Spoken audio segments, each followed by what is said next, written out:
You will hear a student and an advisor talking about facilities at a college. First, you have some time to look at questions 1 to 5.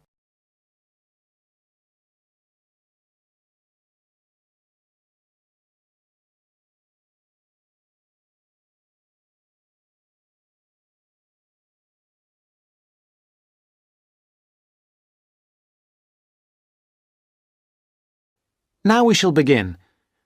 You should answer the questions as you listen, because you will not hear the recording a second time. Listen carefully and answer questions 1 to 5. Hi, I wonder if you could help me. I'm starting a course at Glenfield in a few weeks. I was just a bit worried about what facilities there will be and what I'll have to do. I'm especially interested in health and welfare stuff. Certainly. We normally send out a copy of our leaflet, Staying Healthy at Glenfield. I'm not sure why you haven't had it. Well, could you answer a few questions for me? Firstly, I'm wondering about how I get a doctor when I arrive. Well, you can register with the University Health Centre on North Campus. And do I have to pay for that? Not to register, but if you have to get medicines, there's a prescription charge of £6.50. Okay. Well, I'm not planning to get ill. That's only going to arise if I have any problems. So, should I just go along when I arrive? That's what we recommend for peace of mind, but it's not compulsory, and if you don't live inside the catchment area, you can't in fact register there. Where do you live? Well, at the moment I'm staying at the Backpackers Hostel in Hill Street, but I will be moving from there shortly, somewhere nearer. Well, there's a map at the centre which shows you the area that the university practice can accept people from. It's what we call the yellow zone. If you live outside that area, you have to find another medical centre to register with. It sounds like I'll only qualify after I move. I think you might be right. Then, in addition to the health centre, there's a free counselling service for all students situated on the North Campus. You don't have to register. They also have drop-in sessions. I say it's free, but that's only for up to 8 sessions. Beyond that, they normally refer people elsewhere. Sounds serious. Well, it's not just for big problems. People go there for advice on housing, workload, whatever, really. They can even arrange financial help. Is it confidential? Absolutely. Then again, a lot of students prefer to phone the Nightline service, which is run from an office on the central campus. They don't really encourage people to drop in. I see. So it's basically a free phone line. The number, if you want to make a note, is 0900 762 5913. I'll say it again. 0900 762 5913. Fine. Well, I hope I won't need any of these. What I will want is access to some gym facilities. Right. Well, you'll find those on the South Campus in the Sports Centre. It's great, but it's not free. You have to present your student card and pay a fee of £22 to get a pass. But that will last you for the whole year. Before you hear the rest of the conversation, you have some time to look at questions 6 to 10.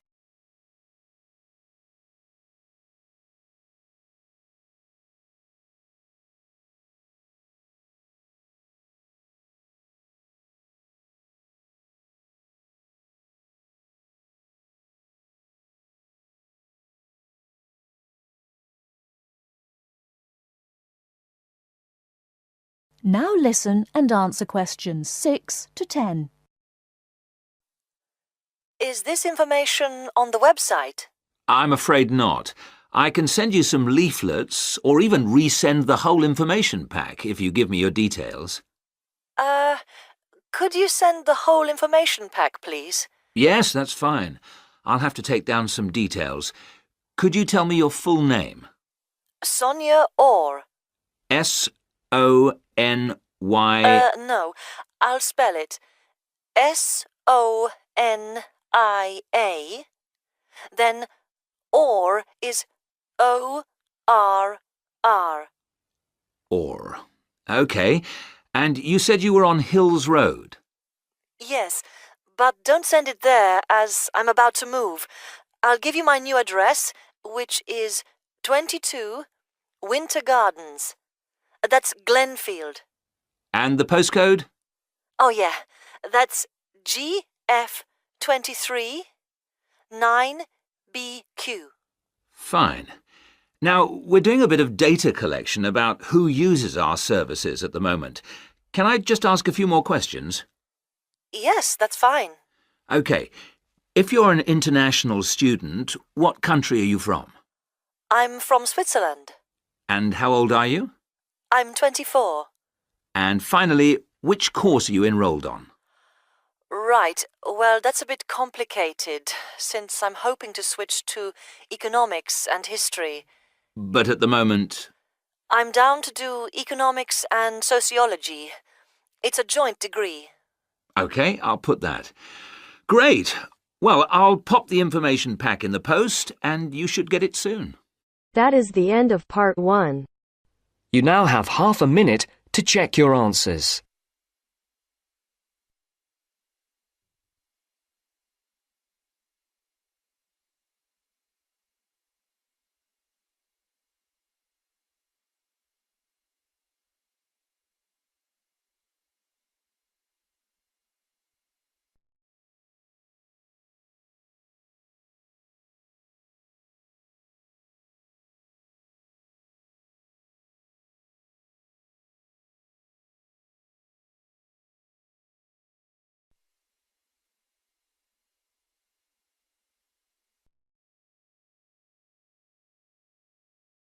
Now turns to part 2.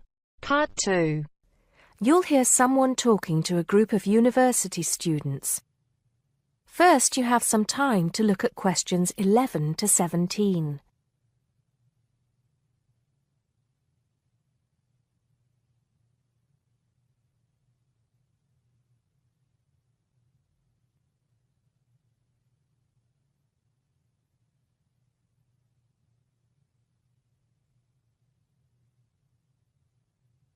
Now listen carefully and answer questions 11 to 17. Good morning, everybody, and welcome to Upton University. I hope you are settling in and beginning to find your way around. I know how confusing it can be when you start life at university, and that's why we have Freshers Week to help you find your feet. Before I go any further, I should perhaps introduce myself.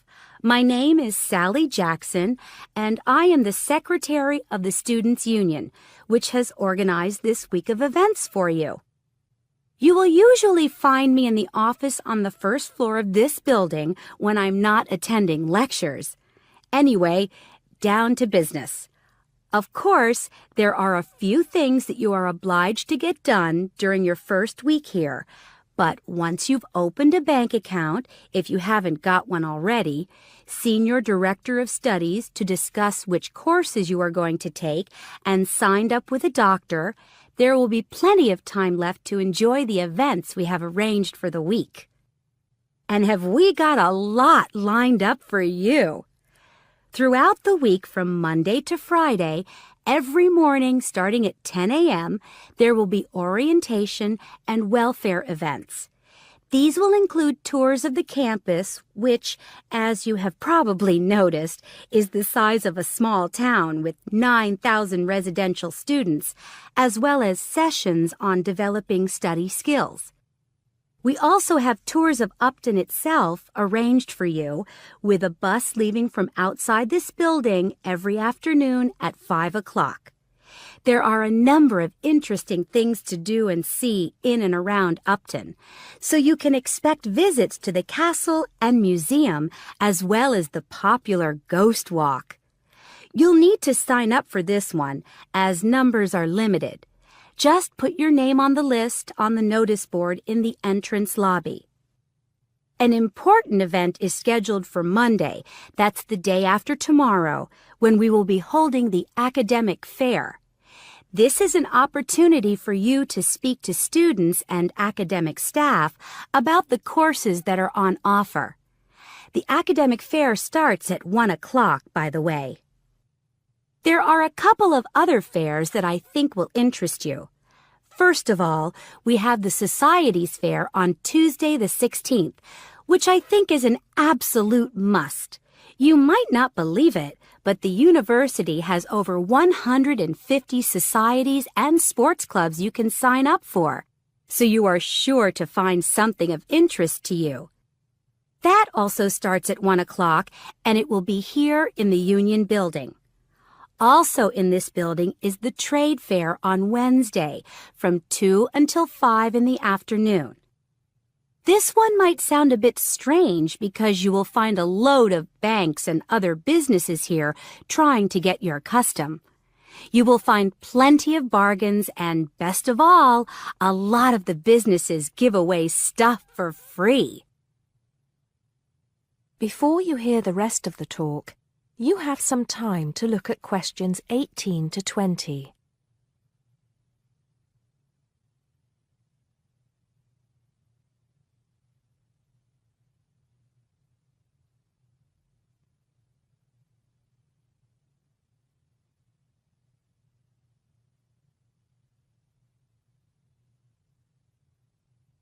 Now listen and answer questions 18 to 20. We've also got a great entertainment program lined up for you, starting tonight with our welcoming party. We have a top band lined up for your entertainment, but I'm not allowed to say who they are. All I can say is that I am sure you will not be disappointed. So come along to Blackmore Hall at 9 o'clock this evening to get your university experience off to a flying start. Just one point. I'm afraid this event is limited to freshers only. Because of space restrictions, you can't bring a friend tonight. Sorry about that. There's more fun and games on Monday in the Cotswold Theater here on campus. We have booked two of the cleverest comedians in the country, Paul Frazier and Jenny Brown, for a 3-hour show. Paul has assured us that he and Jenny have packed the show with new material, and as they always get rave reviews for their shows, I think we can look forward to an evening of great entertainment. That's in the Cotswold Theater on Monday evening at 7:30. Moving along a bit, on Thursday there is an important date for your diaries. This is the official Freshers Opening Ceremony, when the Dean welcomes you to Upton University. So remember, Thursday the 18th from 2:30 to 3:30 in Blackmore Hall. You certainly should go to this one, and by the way, light refreshments will be available. At the end of the week, on Saturday, you have the chance to dress up in your smartest evening wear for the official Freshers' Ball. Actually, although it's called a ball, it is quite a relaxed affair, so we are more than happy if you turn up wearing jeans and a t-shirt. The important thing is to relax and enjoy yourselves. Time and place are the same as for this evening's party. Blackmore Hall from 9 in the evening to 3 o'clock in the morning. Right. I think I've covered the most important and exciting events we have lined up for you, but there will be plenty of other things going on throughout the week, so remember to check the notice board in the entrance lobby regularly. Enjoy the rest of the day, and I look forward to meeting as many of you as possible this evening at the welcoming party. That is the end of part 2. You now have half a minute to check your answers.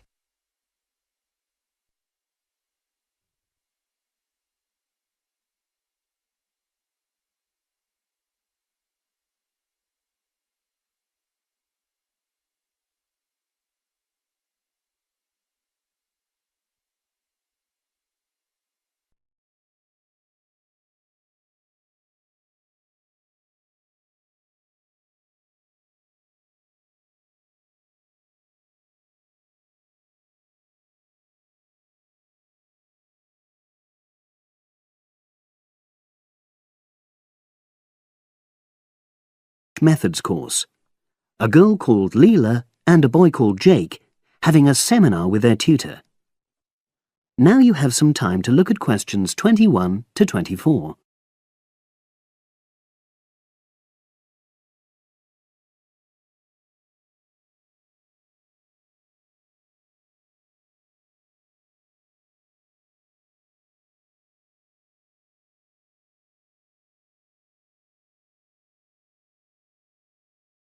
Now listen and answer questions 21 to 24. So the task I gave you both was to choose an article about a small-scale research project. Yes. You were then required to try to reproduce the research procedures in your own context, i.e. try it out for yourselves. Yeah, and that's what we've done. Great. So I'd like you to tell me a bit about the article and why you chose it. Well, the article's written by 2 university lecturers who had started using crosswords to help their students revise terminology for exams. And the crosswords were designed and set on computers.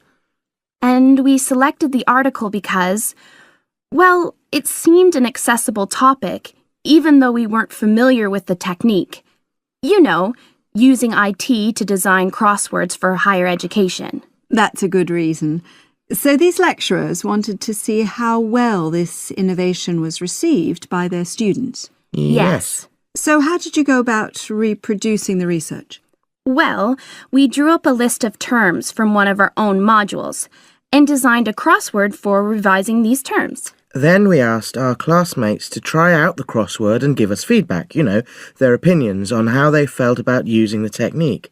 Was it easy to find participants? It wasn't easy at first, but then we convinced them that by taking part in the research, they were actually benefiting themselves by preparing for an exam, which is coming up later this term. And it worked. Good. So how did you find out what the students thought about doing the crosswords? A questionnaire. The original article used a 2-page long questionnaire.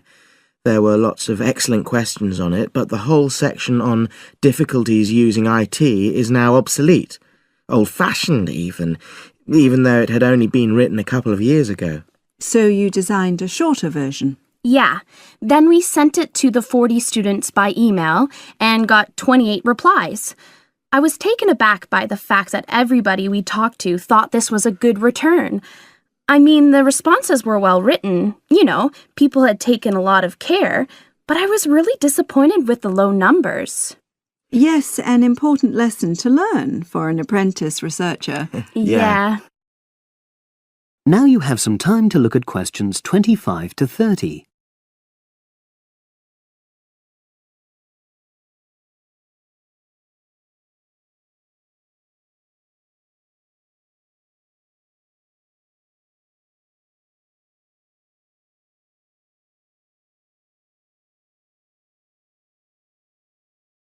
Now listen and answer questions 25 to 30. So what results did you get? Well, basically, the responses were extremely positive.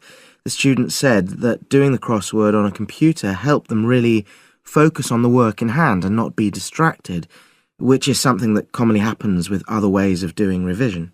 Yeah, that was really clear. But something that struck me was that having fun hardly featured in their responses, nor did anything to do with spelling of hard words, which I thought would be an obvious benefit. No? Okay. Respondents also said that doing the crossword hadn't really increased their general motivation to study, but that it had highlighted the gaps in their memory so they knew what further work was necessary. Right. So how did your findings tally with those of the original researchers? There were lots of similarities, but... There were probably 2 main differences. We found that more males than females liked the technique, whereas the original study found the reverse. Also, our respondents said they wouldn't mind doing a crossword as a final official exam, whereas in the original study, students said they would hate doing it even if it meant having a shorter test. But of course, both sets of respondents said they'd be interested in doing more crosswords for informal purposes, revision, and so forth. Right. So let's have a think about the whole project and what you've learned from doing it. Well, It was very time-consuming. Yeah, and I don't think we managed that aspect very well. It could have been worse. I mean, we didn't have a lot of data, so we didn't have to spend ages processing it. And of course, we'd already done a course on numerical data processing, so there wasn't much new there. Yeah, that's true. Anyway, I think we designed our questions well so that they gave us manageable data. Yeah, it really helped having the original study to guide us, as it were. And that helped us to see what a good research instrument is. What a good questionnaire should be like. Absolutely. We got a lot from that. But when we were writing up the project, I'm not sure whether we'll know how to acknowledge the work of the original study. You know, our referencing. No, that's something we'll both have to work on in the future. Actually, that part's been great. Finding ways to share and support another person. That's the real plus from the project, learning ways to do that. Well, it's obviously been very successful. That is the end of part 3. You now have half a minute to check your answers.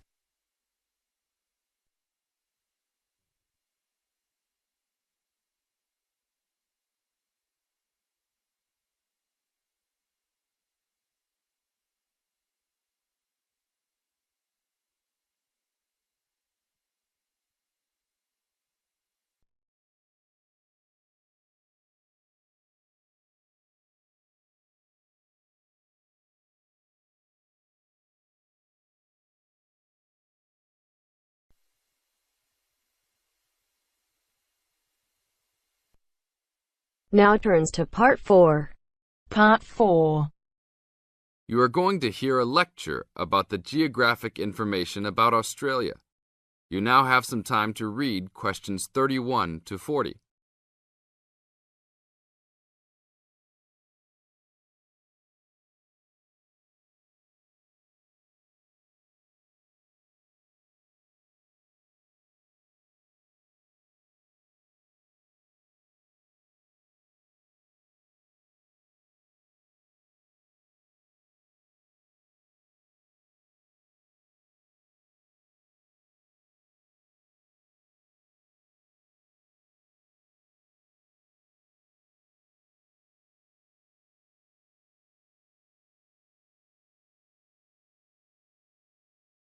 Now listen to the lecture and answer questions 31 to 40 by choosing the best answers from the choices.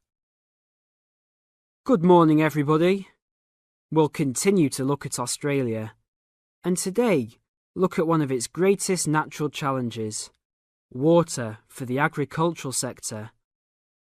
As the only nation to occupy an entire continent, Australia has a unique environment, with much of it very flat and dry. One notable feature of the Australian continent is that it is the lowest of the continents.